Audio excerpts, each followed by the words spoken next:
Hello, everyone. This is the future of beauty retail, where we break down how brands will win or lose in the next decade to come. My name is Anastasia Georgievskaya, and I'm the CEO and founder of Haut.AI. And Haut.AI is an AI technology for skin measurement. Today, I'm joined by Dominick Miserandino, who is a CEO and founder of RTMNexus Media. He's a seasoned founder and CEO, and luckily for Hout, this year he also joined our board of directors. Welcome, Amazing. Dominic. It is such a great pleasure to have you today. Thank you for having me. Thank you for having me. All right, today we're going to talk about retail media, and we know about social media and we know about retail, but I think many people still get confused when they hear this term retail media. So, Dominic, you are an expert in retail media. So, can you please explain to us what retail media actually is? I think a lot of people have their own interpretations of it, but generally speaking, it's how one advertises to their own audience. It could be, for example, advertising products that are sold in Walmart to Walmart customers. It's kind of the means of which one targets your own retail audience. That's a Wow. short answer. Let's keep the short one and and go from there. Well, you started explaining that, but can you give us an example of, how retail media works? For example, if I'm scrolling Amazon and I'm seeing some banner Yep. that shows me a product. Is it retail media? Yes. If you're scrolling Amazon, you see a product, they're analyzing you. So maybe as the CEO of Haut, you are getting more ads for beauty products, etc. Or maybe how Um, to fundraise as a Series A company? how to fundraise, exactly. And they're getting a lot more elaborate. So you might find scenarios you're walking through Times Square and you're seeing a billboard and saying, do you want to fundraise? Maybe not that exact. There are people doing stuff looking at your phone data, they're doing geolocal, but it is such an evolving area that there is not a specific line in the sand. It's something we're all checking. And then on top of that, people maybe are cross promoting. So maybe a beauty brand says they want to target famous founders so that they buy ads on Amazon when you might not be shopping, or Walmart, and a beauty brand might target multiple places to make sure they can get in your area. But targeting has always been there. Online media, you can target to such a degree. I, for example, did one campaign I ran myself where I targeted everybody in the city I was speaking at, to the point where people would hold up their phone and look at me like, okay, I have there seen you this are. guy. Yeah, it was fortunately in Vail, Colorado at the time. So it was not a major population numbers compared to New York City. But yeah, I had people literally look at their phone going, why do I know you? And it was because you could target. And that's online media has always been very efficient at that direct targeting. That's super interesting. And in your specific example, let's say I'm a beauty brand. I'm, just at the beginning of my scale up. I just entered Ulta or Sephora. And then I want, let's say, a group of 30-year-old women who I know live a funny life and like to go to the club, and then the morning they want to look fresh. I want to target them all. How do I use retail media I to think get in the yeah. spotlight of these women? I think the first question really though is still identifying that spotlight. We assume those audiences at first with startups. There's many startups I've talked to and they'll assume, oh, this is my audience. But the sample data for any startup is always that friends and family. You know, so you're a CEO of a startup. Early Every believers. client, exactly. And then becomes that target outside, which at times it's not the same. And a lot of times when I'm advising companies, you'll find the believers, the friends and family circle over here. It's going to overlap. Don't get me wrong. You're not going to have your great grandmother buy your product just because she loves you generally. But that said, it's identifying. So the first rule to me is identify where that is. And then the second rule starts to be which of those audiences makes sense for you. Now, you mentioned, for example, I'm a startup beauty brand and the target audience shops at Sephora, but they also love clubbing. Well, it might be a higher conversion. It might be cheaper to target at the club than it is at Sephora. you know, that's the second part of it is yes, one can look at which media networks they want to target to enhance the brand. Maybe targeting Sephora increases the sales at Sephora. It might be a shorter, lower conversion to do an activation at that club with an influencer overall. So the overall strategy does require a little bit of thought within it.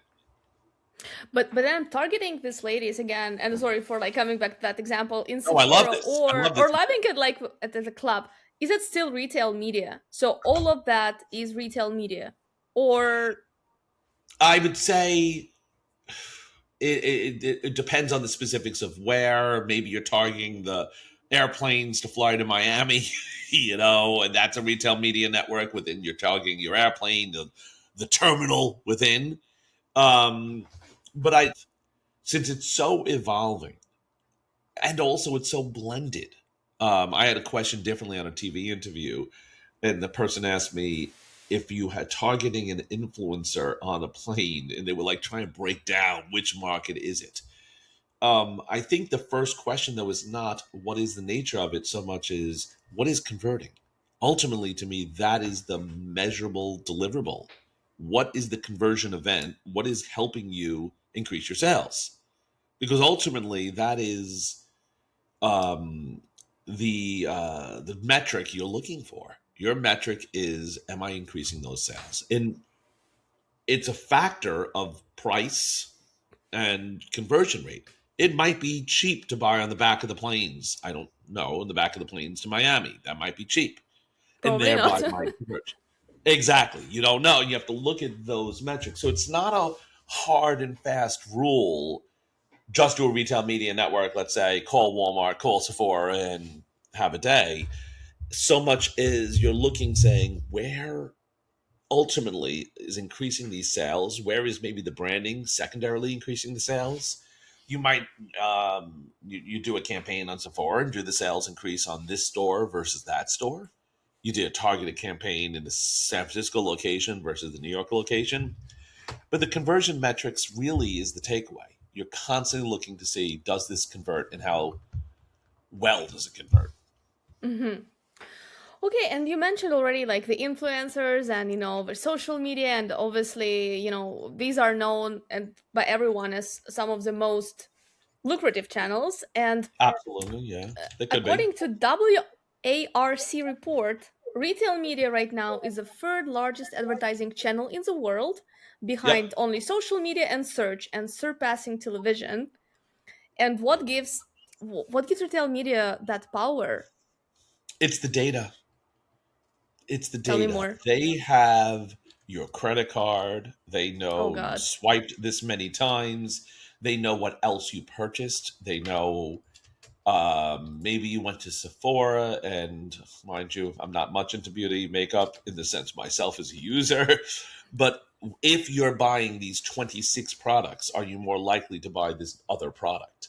So you can infer based on the customer spending. I think large scale Amazon, Walmart is even more powerful in that sense, where they have the data of everything. There has been many secondhand reports of people saying, "Oh, they noticed they were pitched product XYZ because you went to Amazon and bought a cold remedy." So it deduced you were sick, and then you're not feeling well. Or 30 days later, I was reading a report someone was getting cold prevention after having had the Don't cold. get sick again, right? Exactly. So their data is really the key to all this targeting. And it's what you do with that data. So, we're talking very high level, but it's the idea that what you do with the data to help increase ultimately that conversion. And talking about the data, um, I'm ready. And specifically in the beauty, right? We know that it's so important for all of their direct to consumer brands at some time point to enter physical retail, and it's so hard to sustain growth only being online. So, if again, to our favorite example of Ulta or Sephora or maybe Target, doesn't really matter. If I'm buying a product in Target, so who owns the customer data or insights? Is it the customer? Is it the brand? Is it the retailer? Is it some other third party? You are going down a can of worms. That is a big time can of worms. Um, a lot of times, the question of data is a whole. We could do a 6 hour podcast on that, and I think And there I'm is. sure we can. Oh, and I think the question comes out of it though that a lot of times as consumers we're not aware. We're all scrolling on the iPhone, selecting yes, share my information, have a nice day. The amount of data that we as users share is astronomical. I was reading for one example, tangential, but just to illustrate the point, that billions of people were filling in captchas for the past few years. You know, little captchas, am I a robot? I think Well, that that's basically data. I learned that, by the way, they were invented by the CEO of Duolingo. Do you know that? I did not know that. But I He's did extremely know smart that they guy. take that data and they use that data. And a lot of users aren't thinking that every time you say identify the light post and identify the mailbox, you're working to train a computer. That's not conscious on one's mind.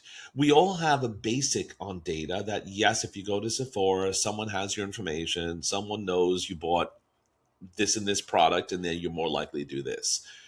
But I think the degree of data out there and the ability to target is astronomical. The average consumer is probably not aware of the level of how much that data can be used. I had a friend of mine, as a different example, decide to pick on another friend and look up all his private information and kept targeting him with ads on every platform he had.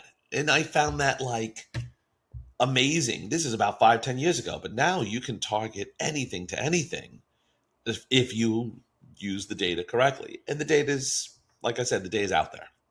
It is well out there. And it's something consumers should always be aware of, consider. Dominic, as you were speaking, I immediately thought that should become a part of cybersecurity training. If you're not careful with your cookie consents, you will get annoying ads for the rest of your life. So we need to Yes, be and mindful.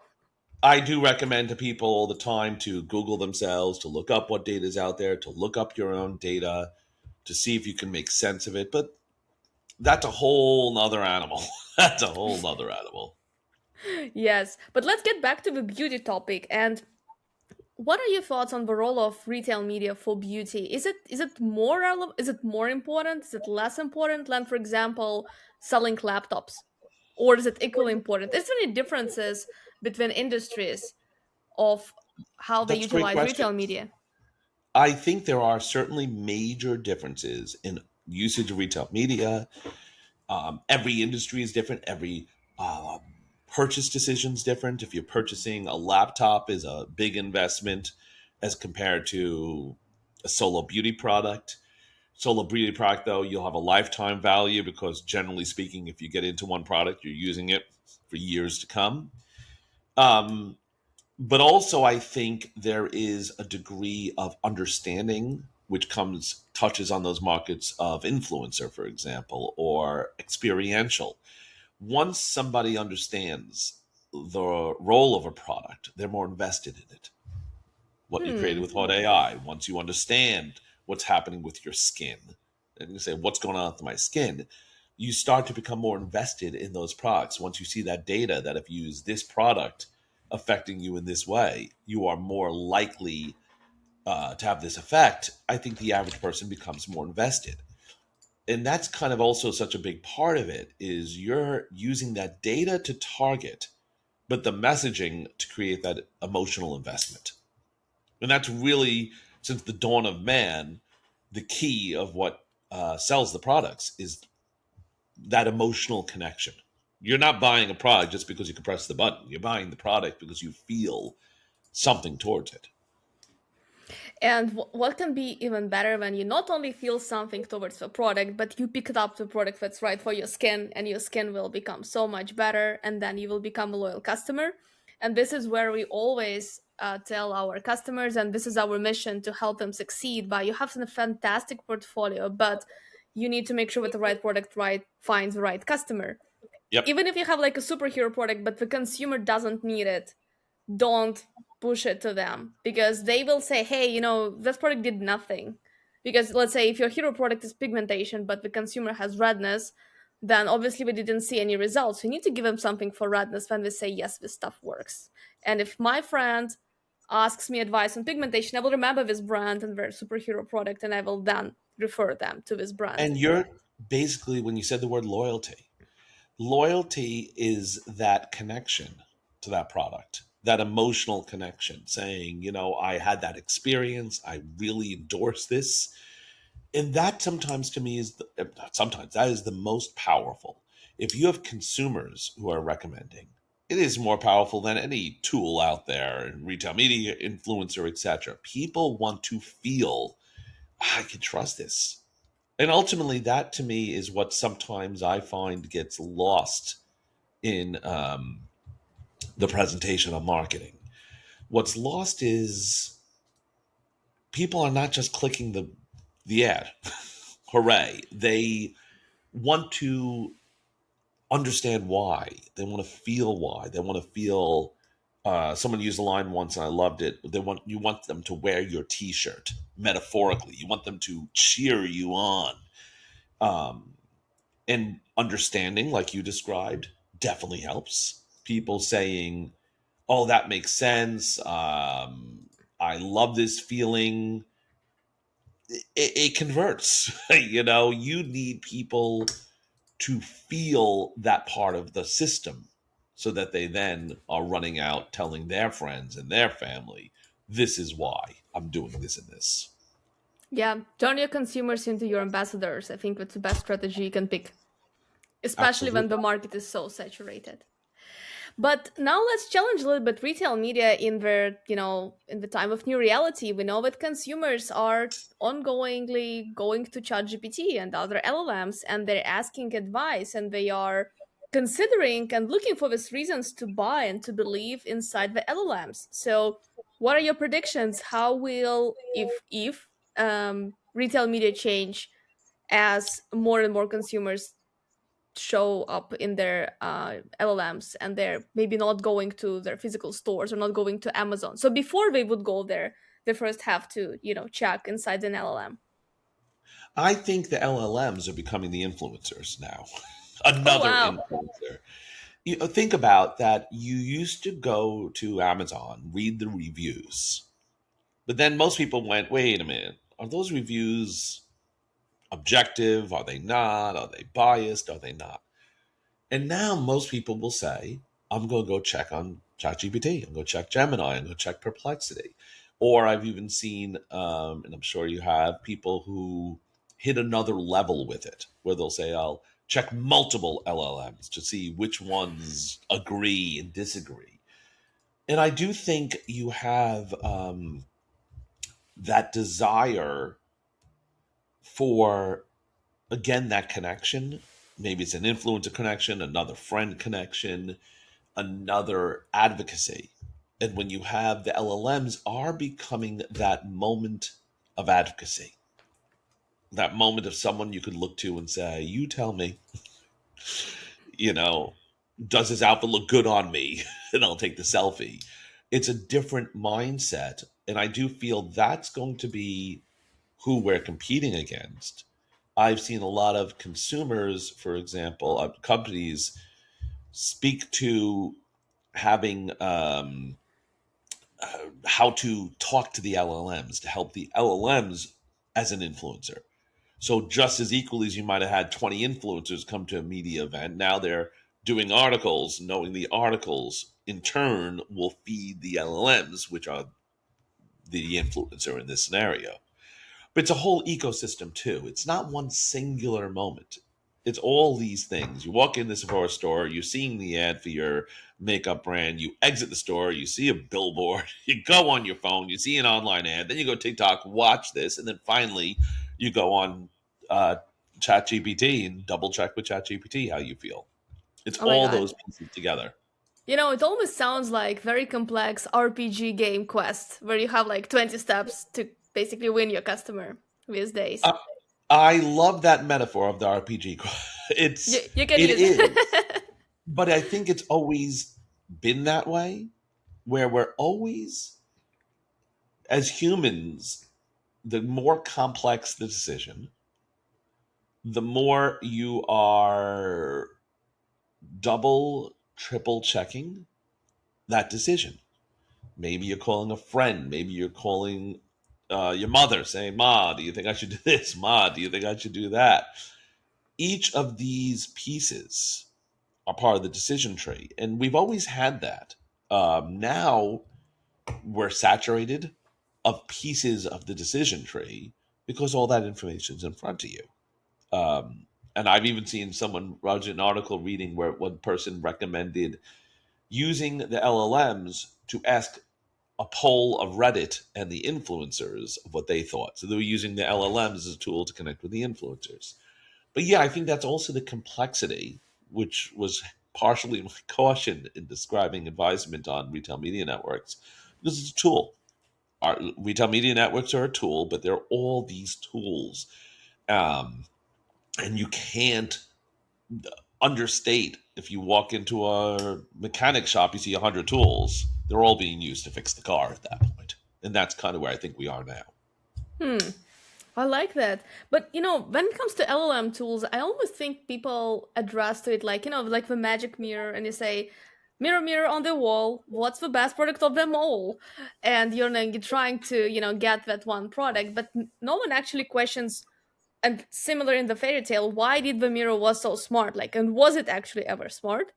And I think that comes down to we will need to have more specialized AIs to almost have this proof and validation of the specific task we're performing. And to the example of skincare, we're building a system that helps verify the knowledge in the skincare and dermatology domain so that this mirror actually is smart and backed by the clinical data. So I think this is also some of their development that will happen in their LLM shopping experience world. I love it. Yeah. Dominic, last question. Since I think we're Yes. now all intrigued about retail media, but how will one be successful utilizing retail media? I think it's a combination of taking that data and that real world human experience, surveying the customers as much as taking all the data and identifying where that conversion occurs. You can't just rely on one point and one data point and press the button and bet everything like in a casino, betting everything on black. You have to know the customer, which ultimately has been any form of retail since the dawn of man. You have to know your customer. And what are your thoughts on the data from the physical stores? I think the data from the physical stores is the most powerful. When I was CMO of one retail company, I used to sit in the lobby and just Oh, listen to the really? customers. Oh yeah, I'd sit there and with my laptop and listen and overhear. That data was just as equal as when I looked at the sales data, which was just as important as when I called the top 100 customers literally and said, "Why are you doing this?"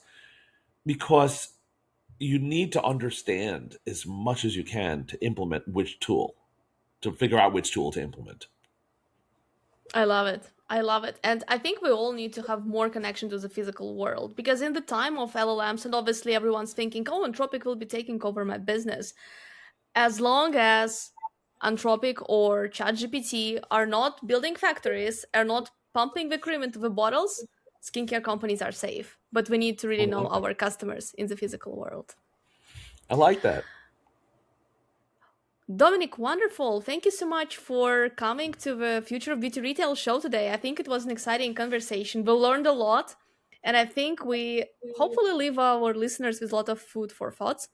Thank you for being on the podcast today. Thank you so much for having me. Cheers, everyone. Thank you for joining us. And Subscribe to our updates to know about the next episodes, and we see you next time.